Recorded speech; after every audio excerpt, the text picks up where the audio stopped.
Hey y'all, welcome to I'm so sorry. Welcome to Receive and Relate. If this is your first time here, my name is Tara Walker. I'm so glad you clicked on this video for story time.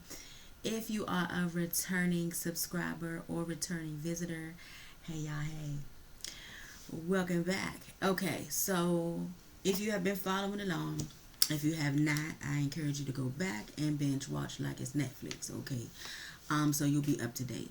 But if you have been following along, so now you last episode, you know that I finally found out for sure that my ex-boyfriend was cheating on me, and how devastated I was, and how I orchestrated, a plan to get him out, and well, how my ex-husband, who was not my ex-husband then, orchestrated a plan. I'm sorry, let me put my phone on silent.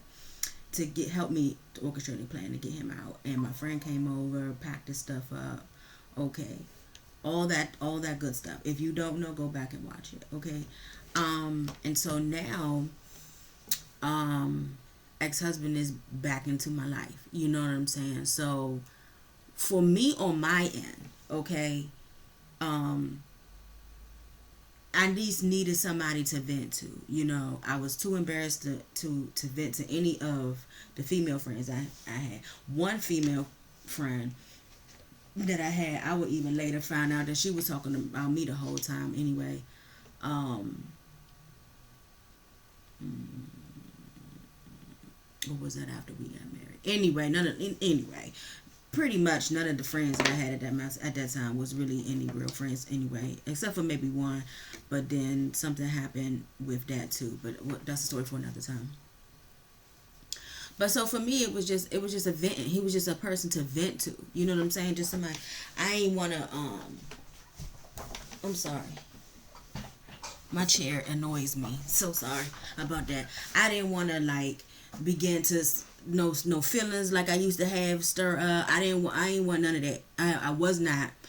Remember how I said I was attracted to the anointing when I first met him? That was when I first met him. Okay, so now this is 2007. I first met him in 2001. That had long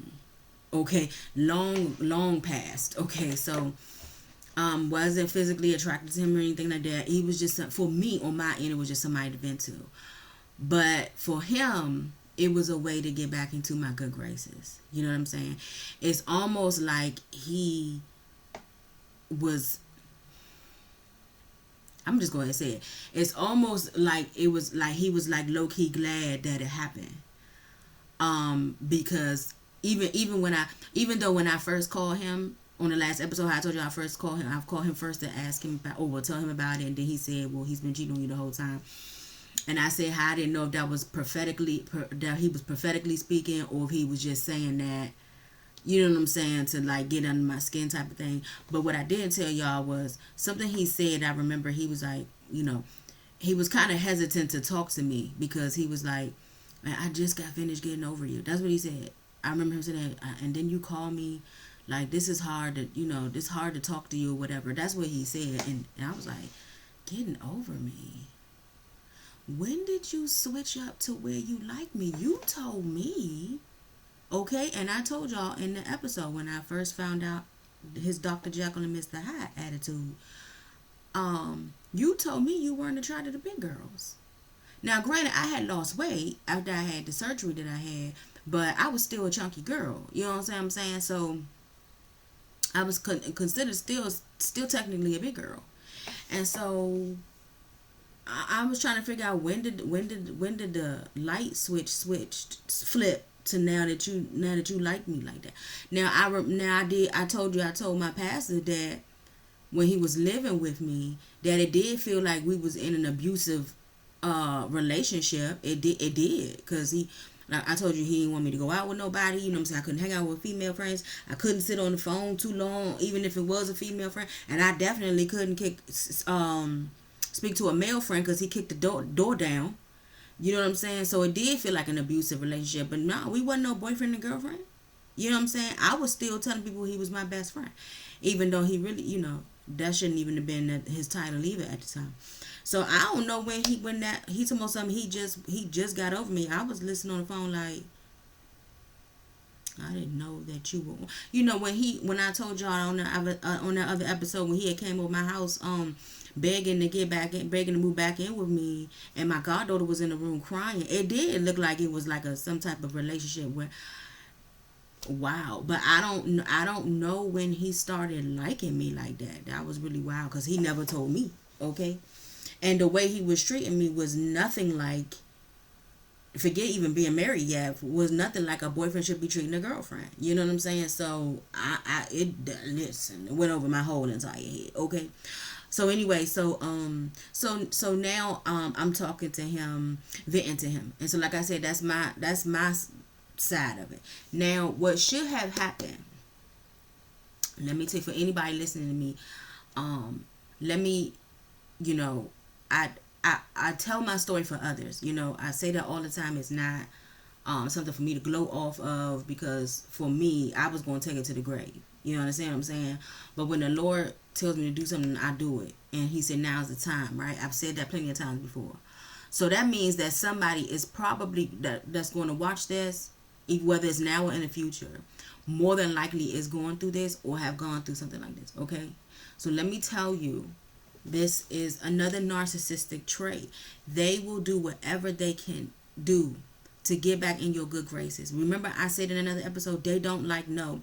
They don't like no. They don't like to feel like they was defeated. They don't like to feel like they lost, no matter what the situation or circumstance is. You know what I'm saying? They don't like no. They don't like to lose or feel like they lost or whatever. So, like I said, I'm just venting, but for him, it was his. It was a way of manipulating. It was a way of manipulation. Okay. To get back into my good graces. So what happened was, we started everything. It was like a deja vu, like literally deja vu. It was like it happened when I first met him. We started talking on the phone all the time, all over again, all hours of the night. We started hanging again. We would have Bible study over the phone. I had started going back to the church. I gave my life back to Christ, right? Started going back to church. And so it's literally like deja vu all over again. Like I said, we hanging out and everything like that. But for me, again, I don't look at him like that. You know what I'm saying? And I definitely really was just looking at him as a friend right now, because I was still torn. First of all, I still had the soul tie. With this person. I didn't break it, and you'll listen. Just keep watching, okay? So, that's another thing too. You got to break the soul tie with these people that you break up with or whatever. You have to. Oh my goodness, you have to break the soul tie, okay? So I wasn't looking for anybody. Definitely wasn't looking for him, but I wasn't looking for anybody in a relationship. What should have happened, okay, if I was mature enough in my walk with Christ at the time, what should have happened is I should not have allowed him to manipulate himself back into my good graces again, and it be another deja vu. You know what I'm saying? I should have set I should have set boundaries to where, okay, let's say something like, I'll talk to you twice a week. When we at church, because I think, no, he still had his own car. He still had his own car. The car that he told me he had got, this little bucket joint. So I wasn't picking him up and taking him to church or whatever like that. But more than likely after church, we probably went out to eat and stuff like that. Or he probably came over the house, my apartment or whatever. But yeah, I should have set boundaries. There should have been none of that. You know what I'm saying? See you at church, hi, bye. After church, it should have been none of that. You see what I'm saying? Limited the phone conversations. Not to all night long or whatever. Okay, maybe the Bible study, that's cool, but that's it. You know what I'm saying? So like I said, it should have been like once or twice a week. But he took advantage of the vulnerability. Even though I wasn't looking for anybody else, you still in a place where you don't want to feel alone or feel like you're alone. You're never alone when you have Christ, right? But again, this is my maturity level in my walk was nowhere what it is now, right? So just let this be a lesson, or just take this tidbit from me. Set your boundaries. And when you set them, I put this in my ebook as well. When you set them, make sure you stick to them. You know what I'm saying? Like if you're saying no, don't call me after 9 o'clock or whatever. Don't allow them to call you at 9:01. You understand what I'm saying? Or don't answer the phone at 9:01. Set your boundaries. Let your no mean no. Mean exactly what it is. You understand what I'm saying?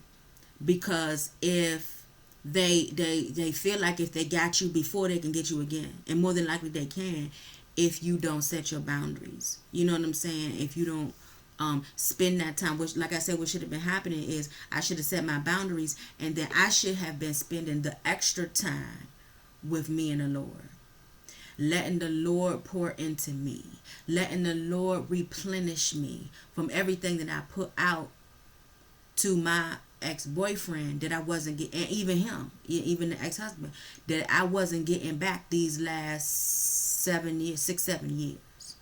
You know what I'm saying? That time should have been spent with me, and God should have been my boyfriend. He should have been my boyfriend, my husband, my best friend. He should have been everything, all of that to me at that time, and that's what he wanted. But the ex-husband ain't give me no time for that. You know what I'm saying? And because I didn't set my boundaries, it was easy for him to penetrate right through those walls again. Okay? And so, I mean, he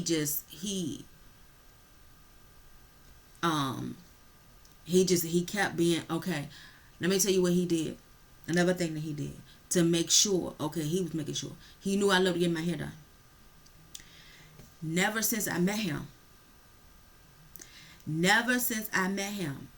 did he pay for anything on his own concerning me. Okay? This Bama paid $200 for my braids to get done. I got one to the Africans to get my braids done. He paid for it.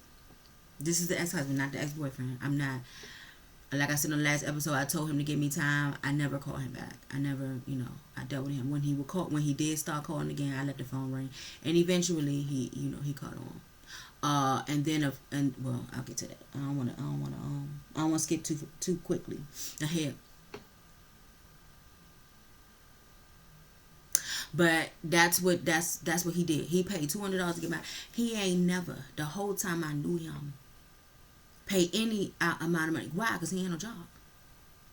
But that's, I mean, he was willing to do whatever to show me, how he felt about me. But really, it was all about him. I don't even know if he even knew he really didn't love me. You see what I'm saying? I just was like, I mean, I hate to say it, but I was like a meal ticket. I had manipulate her written on her forehead without me knowing. And I'm thinking like, oh, that's nice. Well, maybe he has turned a new leaf. But as I keep going, you'll understand. Okay. I'm looking at my outline, making sure I cover everything, y'all. I don't want to. Oh yeah. How was he able to pay that $200? Because he got a job. Why is it? And as I keep going, you'll figure that out. You'll understand that. Every time we separated or we were not living together or whatever, he got a job. But when he was with me, miraculously, he had no job anymore. You understand what I'm saying? And so that's what happened when we first met. He didn't have a job when we first met, and he didn't get a job. But we riding around all types of places in D.C., Maryland, just driving somewhere around. Be like, oh, I used to work there. I used to work there. I used to work there. Shout out to my Jamaicans because they hard working people. That's what I used to call them. I used to call them a Jamaican because I was like, Dad, you worked everywhere. Well, what happened? Why is it now you with me, you don't want no job? I make okay money for a single young lady, not for two grown adults. You know what I'm saying? But anyway, I'll get to all of that. So that's basically, I can't talk tonight. That's basically the end of this episode. I just wanted to explain to you how he got back into the graces, because I know you're trying to, if you've been following along, you trying to like, okay, like how did they get married? You know what I'm saying? I'm a very detailed person, okay, and the Lord told me to tell it in detail too. Don't leave nothing out. So that's the end of this episode. I hope you all enjoy. I hope you're enjoying. If you have been following along on my journey, telling my story about my narcissistic ex-husband. Like I said, if you are going through this, or you know anybody who may be going through this, like please, I really believe that my ebook will encourage you. And it's not like I'm not a salesperson. Okay, that's not a gift that God gave me. You understand what I'm saying? I just like to help people, you know. And so, but I think that my ebook will really help anybody who's going through that, because I've learned so much. Obviously, I have extensive experience, and that is not something I'm bragging about. Remember, I've been saying my ex-husband is not the only narcissist I dealt with. I dealt with him and then others after him. And you see the one in between, the ex-boyfriend. You see what I'm saying? I had a pattern of this. So now that I've been healed, I have the knowledge of it, and I have the experience. So I was able to create an ebook, a document, which is not even that long, that breaks down the traits, the red flags, boundaries, you know what I'm saying? How to say no. And then at the end, though, I have the healing. You understand what I'm saying? Because we have to heal and break the cycle. Because if you don't break the cycle, you're going to keep allowing these people. And I've said over and over again, narcissists do not come in just a relationship. It's a spirit, and it has no gender. It can come in with family members. It can come in with co-workers. It can come in with friendships. You know what I'm saying? But we need to learn how to heal so we won't attract these individuals anymore. Because narcissists, I will say this too.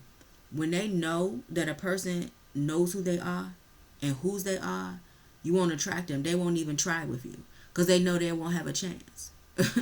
They know they'll be wasting their time.